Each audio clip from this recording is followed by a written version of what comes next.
Hello, friends, and welcome to the Doing What Matters podcast. I'm your host, Teresa McCloy. And I'm your co host, Erica Vinson, and we are thrilled that you're listening in today as we dive into discussions about life, business, and all the things that truly matter. Here on the Doing What Matters podcast, we embrace a holistic approach to living, a way of life rooted in rest, not rush. It's about connecting to our real self, our real life, and our real work, remembering who God uniquely created us to be, and redefining success through a different lens. Whether you're here to find inspiration, practical advice, or just a moment of connection, we're glad you're here. Today, we are especially excited because we have a mutual connection with a dear friend and teammate of ours, Nancy Bowens, who also is a teammate of our guest today. And so, Kathy Lip, we're so excited to have you. Kathy is not only Publishers Weekly best-selling author of 20 books, including The Accidental Homesteader, Clutter Free, and The Husband Project. She's had articles published in the national media, including Women's World, as a part of their Ask the Experts feature.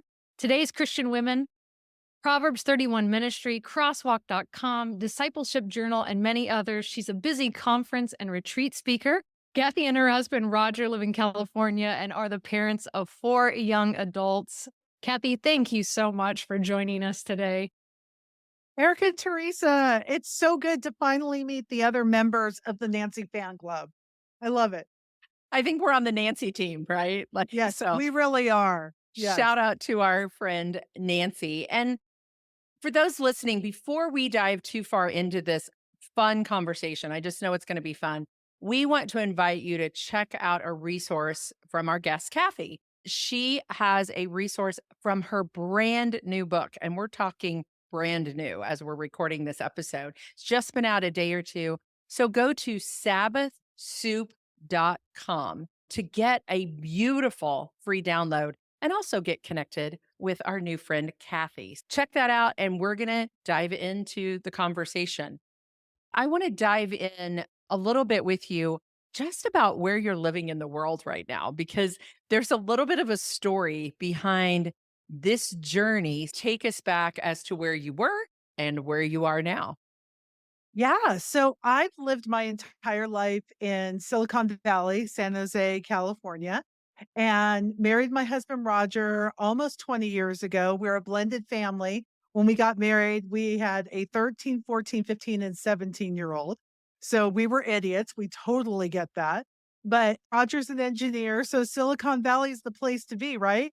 And we wanted to do, I know that you guys do retreats. We do retreats as well for writers and speakers and content creators, and ended up buying a home in the mountains of Northern California near Lake Tahoe. Kind of And near. yeah, we're not really near to anything. The nearest neighbors we had a bear come through this morning. So if that gives you any indication. But we thought what we would do, and we did this for about a year, is we would Airbnb the house when we weren't living at it, and we Airbnb the house in Silicon Valley when we weren't living in it, and just switched back and forth. And then we decided that we're just going to go live in the mountains. We're going to run away from it all. Roger can commute back and forth several hours. And then COVID shut it all down. We moved to the mountain a week before Santa Clara County was shut down, which was the first county to get shut down. So we went from 1,300 square feet to 33 acres right before COVID. Wow. I mean, such a crazy story, but obviously Yeah, there was some intentionality there too. Why the shift? What were you looking for, seeking? What was the right. deeper why? I'll backtrack a little bit. Roger and I were on vacation in Lake Tahoe, and we started talking. We had a little Airbnb on a mountain, right? And we thought, what would it be like to just have a one room little cabin somewhere? Because so much of the best parts of our marriage happened when we were away at a cabin. Mm. Now, what I didn't realize, let me be very honest with you and talk about my naivete, was somebody else was taking care of those mountain places we were hanging out in. I did not realize the amount of work. But here's what I know now. There's a difference between working behind a computer and taking care of a forest. Mm, There's a difference between Zoom calls and going out to the garden and planting things. And our souls crave both kind of work. mm, It's not just one kind of work. I'll tell you the one thing that sold me on moving here full time. I have the best husband in the world. I've got the best one. The difference I saw in him and in his spirit when he was away from the hustle of Silicon Valley. So I'll go anywhere. I'll go anywhere. And I will say my soul has been refreshed in a new and a different way since mine was a much longer journey. His was more of a light switch, but we both needed mm. that. And I know not everybody can move to the mountains, but I've learned that a lot of the things that we adopted here on the mountain, we could have been doing all along. We just hadn't slowed down enough to really consider. It sounds like there's such a difference in creating amongst the creation. What a great way of saying that, Erica. Yes. You come here and there's no place to go real quick. There's no Chipotle, even though sometimes I wish there was. There's no running to Target. You're here. And when you are here, you start to notice things that you didn't notice before, and you start to notice things in your spouse. I will say I've seen skills come out in him that I didn't know existed, and I've seen skills come out in me Mm. that I didn't think I was capable of. I was very limited by my imagination when I lived in Silicon Valley, and now I really believe that I really understand differently that if God calls me to something, it is 100% possible. Just last week, I live, as the listeners know, I live on a working fifth generation grain farm here Amazing. in Southern Illinois. I am married to a man who knows nothing, but he's never done anything else in his whole life. He's never lived anywhere else in his whole life. Wow. And one of my favorite things is to bring people to the farm.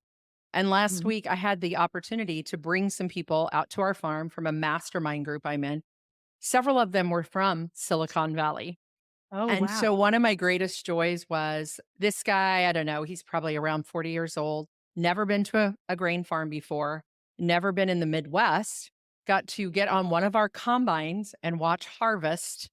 And he was in total amazement. And he was like, I have such a different appreciation for where my food comes from. He could have Mhm. talked to my husband for hours. I love your honesty to say, I didn't know what I was missing in this other lifestyle, which I think leads us to your discovery of this idea of Sabbath Yeah. and where Sabbath goes. Let's Yeah. unpack a little bit of that. Yeah. I'll be honest with you. I did not grow up in a strong Christian tradition.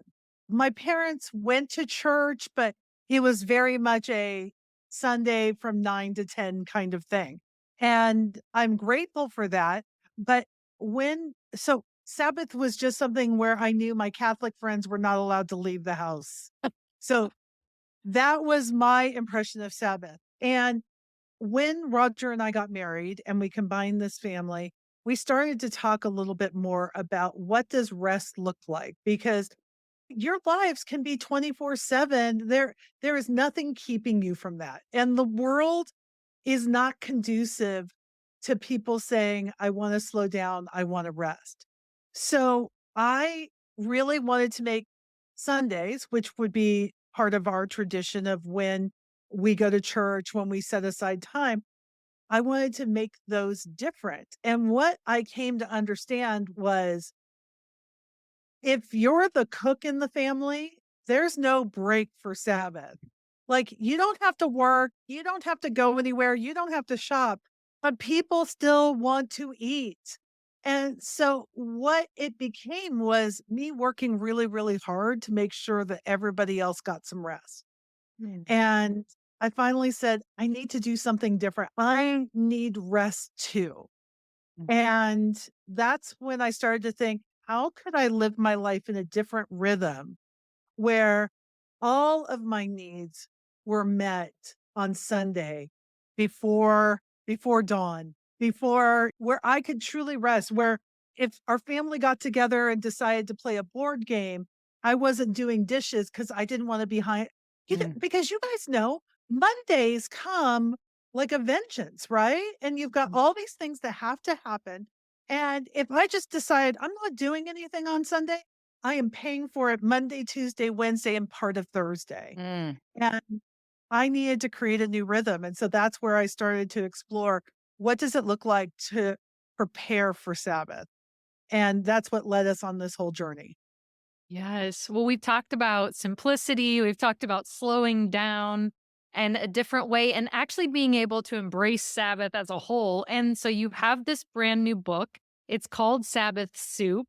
And so, even as you share, Kathy, why Sabbath soup? Why not Sabbath casserole or Sabbath barbecue as you're It's such a planning the great book? question. It's such a great question. So Sabbath soup came out of our little tradition of what's something I could cook on Friday or Saturday. And when we got home from church, it's done. Like there's no fussing, there's nothing. So barbecue is fussy at the last minute. Casserole, you stick it in the oven. And even if it's been prepared, you're still waiting 45 minutes for that casserole to come out, right? But soup is magical. You cook that on Friday. I let it cool down. We have what we call the soup shelf in the fridge that I just put the whole giant pot on. Or if I'm doing it in the slow cooker, I remove the pot from the slow cooker. I put it in there. And then Sunday, either I put it back in the slow cooker and it's waiting for us when we get home from church, or it is on the stove top and it's 15 minutes until we're ready to rock and roll. And there's so many great things about soup. Soup is, to me, one of the simplest meals you can have, but we all have that favorite, oh my word, soup, right? That Mhm. just Yeah. feeds our soul. And soup is magical in that if you cook it on Friday, it tastes better on Sunday. And I just feel like that is a blessing from the Lord. Well, and you And get so leftovers, right? I don't know what if you're yes, listening, I don't know what you call the stuff that's left over, but we call it leftovers. And right.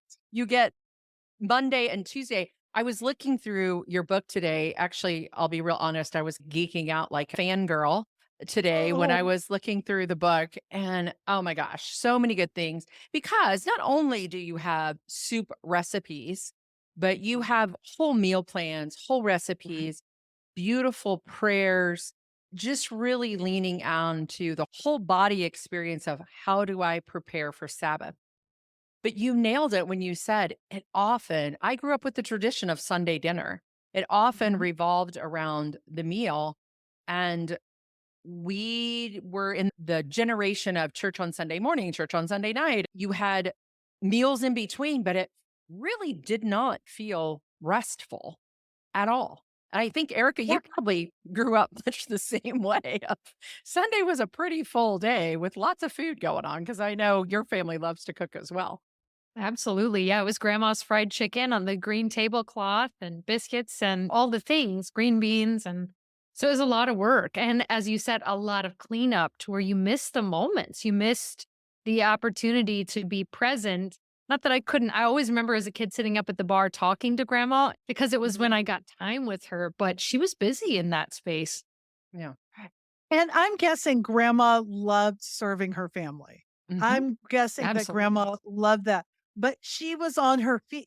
That was not a day of rest for her, was it? Mm-mm. Mm-mm. And this is there is no grandma slander here. Let's be very clear about that. But I'm built for 24/7. I just can't Mm. do it. And so if I spend a little time preparing on Friday or a lot of time, let's be honest, I think we really underrate how much effort it took grandma to get that meal on the table. We have a lot more modern conveniences, And I'm sure she was a pro at it. But I look at that and I think that is not what I can do or what I want to do. Mhm. I want to be sitting at the table too. And when you mentioned leftovers, Teresa, we call those in the book loop meals, leftovers on purpose. Oh, I love And it. so we're having that soup on Sunday after church, but we're also having it on Tuesday. Mhm. And we're having our main kind of meat meal. You could do it on Saturday or Sunday, but if I have leftover chicken, that is going into chicken quesadillas on Monday. There is a pattern for everything. If you cook 3 or 4 meals over the weekend, there should be no more cooking for the rest of the week Love that. between families going out once a week, a good Trader Joe's or Aldi's. If you're so blessed to have an Aldi's, I'm very jealous of you, but we've got Trader Joe's, so I will console myself with that. But really, it takes a little bit of planning and it takes a little bit like rolling into that rhythm. But once you do, it's so freeing and I'm Mm. so grateful for it. And one of the things you're talking about, which we talk about all the time on this podcast, we talk about in the process of the real life process, is this idea of stewarding your time well. And as I was even reading through some of the book today, a lot of my rhythm and routine is pre decided, which we're going to get into, but Yeah. that Friday afternoon Friday is my free day. But I'm thinking, man, I could do more food prep on Friday afternoon, make my soup, do my meals. Usually Friday night for us is date night. That's just a Yeah. set thing. So I'm not having to serve it that night, but then I can Right. lean into the weekend. Saturday is usually always a meal at home.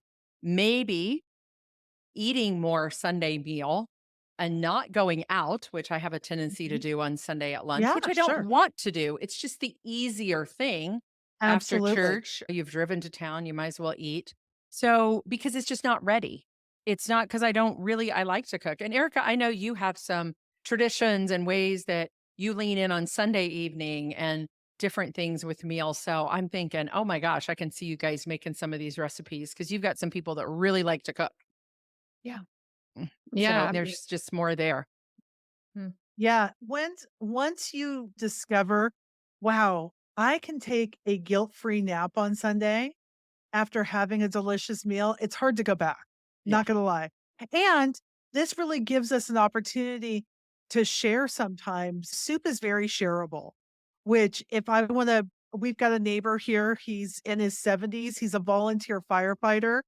We bring him a cooler of food each week. Mm. And it's just it's so splittable. I'm used to cooking for 6, right? It's no skin off of my nose to make a big meal and portion some of it out. But soup is one of those things that's super shareable, and it's a great way to connect with others. So one of the words that you've used and that I hear you use and didn't even know it until today because I use the same word a lot. Erica and I actually just recorded an episode. Was it last week, Erica, that we talked about pre-deciding? We actually talked about it in our network. And so it was the power of pre-decision was our first call of October. Yep. And yeah, we've talked about it as we've been preparing for this sabbatical journey that you're getting ready to embark on as well. Yeah. Just this idea of we get stuck in our heads that we're making so many decisions. So you talk about it in the terms of preparing, pre deciding your meals and all of that. So share with us what are the benefits that pre decision offers? You even say, what does it offer us as believers? This is only a 2-hour podcast, right? Right. It's Because we only could 2 talk about hours. this all day, yeah. Yeah. So, let me tell you the first pre-decision. When I've said, "We're having soup after church on Sundays," that it went from an infinite number of meals to probably about 30. There are about 30 soup recipes that I really like. And I mean, well, there's probably more than that, but 30 that I kind of prepare on a regular basis. When you just say, hey, we're having soup on Sunday, your brain can make that decision. Like, okay, we had chicken noodle last time. What if we did Greek lemon this Sunday or something? It just becomes so much easier to pull that together. And most Sundays, we're doing that with some bread and a salad and some kind of little treat. And that's enough. It's enough. And so you go from infinity to 30, your brain can handle those kind of decisions. That's so good. And yeah, I think about this. You were just talking about how you would like to go home after church on Sunday, but there's just so much to do. When we know on Thursday that we would like to be home after church on Sunday, we can already pre-decide that and we can get those ingredients. So I really do, Monday, we're menu planning. Tuesday, I'm making a shopping list. Wednesday, I'm shopping. Thursday, I'm prepping like vegetables, doing the meat. And then Friday, I'm cooking. And so there's a little bit each day, but I'm not having to make the decision of, oh, I need to cook something.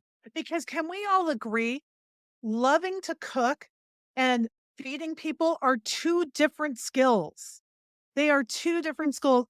And we underestimate, I'm just going to say it, women's work. We underestimate the skills, the knowledge, the organization. And if we can make that a little bit easier on ourselves, the day to day feeding of people, we can bring some joy back into it. And I think about this all the time when there are so many scriptures about planning. God honors us in our plans. Now, also, I think it's hilarious how often I plan and things get changed Mhm. because this family is having an emergency. This is going on. But I think about it this way. I can always stick something in the freezer. I've prepared it, but I can stick it in the freezer. I can't do the opposite. Now, the other thing I can do though is there have been lots of meals where there were leftovers where I've put them in the freezer and I can have them for the next day. It's economical. It saves time because I know that we are struggling with time so often, and I can be a slave to the clock as much as anybody else. Notice if I'm feeling a time crunch, I'm also gonna drive an hour and a half into town for Chipotle. I just am, We don't because make the right decision. We choose the lesser of. It's decision fatigue is what we often talk about. And so we 100%. choose the lesser of in that in that time where we'll take the easiest, the path of least resistance, which is why I eat out on Sunday more times than I would Yes. like. The other piece to me is the moments that it creates. So, Oh, Erica, as yes. you were sharing about being around your grandma's table and doing all of that, to me, even this idea of soup on Sunday creates a tradition. It creates a memory. It creates a moment that we can be around the table. Everybody's already pre decided. This is what we're having. This is what we're doing. That to me was just the aha I was having today as I was thinking, and when we think about our process and what we do with people to help them create this rule of life, so much of the work that Erica and I do, this is really taking it to that next level of application, which is what I think is beautiful. And Yeah, and I can think we I just just oh, good. No, go ahead, Erica, please. I'll cut that. Go ahead, Erica. And we just talked about moving from behaviors to routines to rhythms. And what you're describing, Kathy, is a beautiful rhythm. It started as a routine of I want to be intentional with my meals and those types of things. And we all eat. So sometimes it is astounding that it's a surprise to us that we're like, oh, it's dinner time again. And we eat every Yeah. day and we forget. So the rhythm that you're describing is really, really beautiful. And As can I just also mention, as much as some of us, it sounds like all three of us love to cook. Not everybody does. And I think that's okay. So if the decision is to, when you're at Costco on Wednesday, pick up those 2 tubs of soup, that is a huge decision that is gonna contribute to your family, right? And to be able to say, "We've already pre-decided we're doing soup, and whatever Costco has in stock, whether it's squash or tomato or the minestrone, whatever that is, we've already pre-decided." So it takes some of the burden off of us, and I can make a decision now about what movie do I wanna watch on Sunday, or where do we wanna drive for a Sunday afternoon to be together. I want my brain freed up for the beautiful decisions in life. And if that's what I'm gonna cook, then that's what it is for me and my family. For you, is it what are we playing Candyland or something else with our kids? That's another beautiful decision. I want my brain freed up for the beautiful decisions. And you're so right, Teresa. We feel so overwhelmed, decision fatigue. That's why I'll choose to go to Chipotle because I know what I like at Chipotle. Yeah, But you've if already I decided what you like there. it's Yeah. already decided, it's already in my app, friends. I can already say that. And we already know that what it tastes like and what it is. So even when you go back to the 30 soups, right? Yeah. That's a lot of soups, 52 weeks a Yeah. year. That's you're not gonna get tired of those 30 things. Right. Takes me way back in the days when I had 3 by 5 cards with my meal plan on them in that Right. little plastic box before all of the stuff that we have now. But the other thing I'm thinking about, at least for myself, I don't know how Erica is, but can only speak for me. The when you don't have as many to cook for anymore, and there's just my husband and I, Yeah.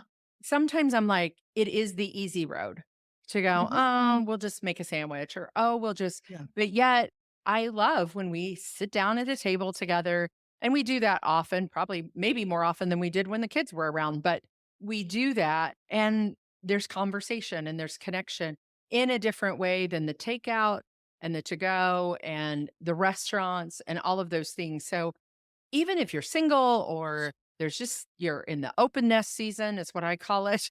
If you're in Yeah. that season, I can see where this still can bring that free decision piece in. And I love that it ties to the Sabbath day and the ease that it makes that day as well. Yeah. And Kathy, as you were talking about just narrowing the focus for us, I know there have to be friends listening that are going, I'm ordering this book, maybe some that already ordered it as They've we already began done the it. conversation. But what are a few of the recipes that are favorites of yours? If someone's grabbing your book and just looking to narrow the focus, what are some of your favorites? Nobody has ever refused the tomato gin soup that is in that book. It's got a little bit of a bacon base and it is amazing and delicious. The apple cake, I live near what's called Apple Hill here in Northern California. And this is a cake based entirely around apples that Mm. I just love. If you need a quick and easy dessert, I have a way of pumping up your brownie mix with Nutella that is a banger. We have lots of great salads in there. We have one called the Red House salad that is strawberries and blueberries and red onions and feta that I just love. And we have a lot of breakfast recipes because, I want something that I can decide on Saturday that we're doing on Sunday. Sunday morning is not the time to make decisions.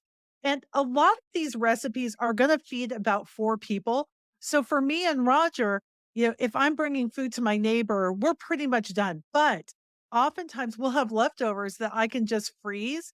And that's what I call homesteader fast food. I can just pull those soups out, put them in the fridge the night before, and it's warm, it's comforting, and I'm not having to think of it from scratch. And there's so many recipes in here I think you will really enjoy, and you may not love all of them, but if I can buy a cookbook and get 4 more family favorites, I feel like that's a win, and I think you'll get more than that. Have the free download already. As I said, I've done the Kindle, I've ordered the book, Love it's it. on the way, and I've done the free download. If you cannot wait, go to Sabbath Soup. Is it Sabbath with an S or just Sabbath, right? Just a singular Sabbath soup, yeah. Sabbathsoup.com. Download the free, beautiful PDF. That'll get you started, and then you're gonna want the rest of it. Yeah, the meal plans, you heard her mention lots of recipes. This is just not soup. Soup is what it comes around because that gives you Mhm. your main course, and then you get all these other things. One of the ones I'm wanting to try, it's a salmon recipe. I don't know what it's Yes. called, but I've It's been the wanting one to try sheet. more salmon. It's the one sheet salmon recipe. So it's putting everything on one baking sheet, the vegetables, the potatoes, the salmon, putting it in there and it coming out and it's all done at once. I do not believe in putting any extra effort into something if it takes, it can take an 8 level, but if you can also accomplish it at a 3, let's do the 3. I'm with And you, friend. Let's do we the love 3. salmon around here. And also my roast chicken is, I think, as good as Costco's. And that's saying a lot, I know, but it's a pretty great recipe. I'm not going to lie. I noticed on a few of the recipes, which I appreciate. I've been on a health journey this last year. Mhm. So a lot of gluten-free, dairy-free type things. Yeah. And you make some ways to adjust some recipes. I look through because if you're listening and you've ever bought a recipe book, sometimes you go, yeah, I've never had that in my house ever. Mhm. That's an ingredient that I've never had. So I really love that your ingredients are, yeah, I have that or I will use that again. I'm calling us out, Erica. We've both done meal plans where you order the box, it has everything in it, you Right. do it. And part of the reason is because it's got the one weird little thing that you would Yeah. never buy. And so I love that these are pretty staple, common I foods still that do meal boxes. you still do meal boxes for that Yeah. reason. Love the step by step and the directions and the pictures that go with Can I picture on the just box. tell you one thing about a little behind the scenes? A lot of those pictures are from another book I did that didn't get used. And then we went up to Oregon for a whole photo shoot. And our photographer passed a kidney stone the morning of our photo shoot. Oh, And we were searching frantically for another photographer, and he passed the kidney stone. He said, "I'll be there in a half hour." And the book is so gorgeous, and he did that after not even an hour of passing a kidney stone. Oh my His goodness, picture that's still look like hilarious. that. We're wow. laughing because we have someone on our team that wasn't able to be on a call a month ago. We were so worried about him, and he was in the same state. Ah, oh my And he goodness, didn't show bless up his for the heart. call, and we were like, "What happened? Where'd he go? What? This is not like him at all." That's funny. Now we'll never look at the pictures the same. You have the inside scoop, people, on the photography in this book. You heard it on this podcast, all the behind the scene. Kathy, you are right. We could talk for hours because this so aligns with so much that we do and the application of the practicality of we talk about a day of rest. But what does that really mean? And what are you going to choose to do on those days? The moments that you can create, the way that you can make Sabbath different for your family. Maybe one of my regrets in life, I hate to say it, is the fact that, and I think you talk about this somewhere, that you didn't honor it as much. You were busy, Right. you were doing, you were Yeah. cooking. And Yeah. I have that regret as well, even what I modeled for my kids and my family. But it's never too late to change Right. and Yeah. form a new behavior and create those moments. So thank you for being with us. Erica, let's tell them once again, where can they find all the stuff? Where can they get connected with Kathy? Because you're going to want to be. I'm going to be a raving fan. So you're going to hear about her again. Oh, You're going to want to connect. mutual raving fans. Yes. Well, you can connect with Kathy on sabbathsoup.com. And this conversation would only have been better if we were sitting around the table with a pot of Oh, soup, Kathy. Mm, Yes. yes. Agreed. and with Agreed. Nancy. And with Yes. And Nancy. with So Nancy. shout out Yes. to our mutual friend, Nancy. Friends, we just invite you. Go do this download. You will not be disappointed. Make sure you get, and what I love is it's on Kindle. So if you really want it on your iPad, so it can be right there in your kitchen. If you want the full blown, full color, like I have the little thing that holds my recipe book, you're going to need that as well. To me, this is probably my number one Christmas gift. I can tell already. It's only October, friends, but it's not too early to be thinking how many of these are you going to need for Christmas gifts? But Ah, go create the moments. We really believe that every ordinary day has an extraordinary moment. You just have to look for them. So we'll be back next week. We might be back with Kathy. I don't know. We've had way so much fun. But we'll be back next week with more from the Doing What Matters podcast.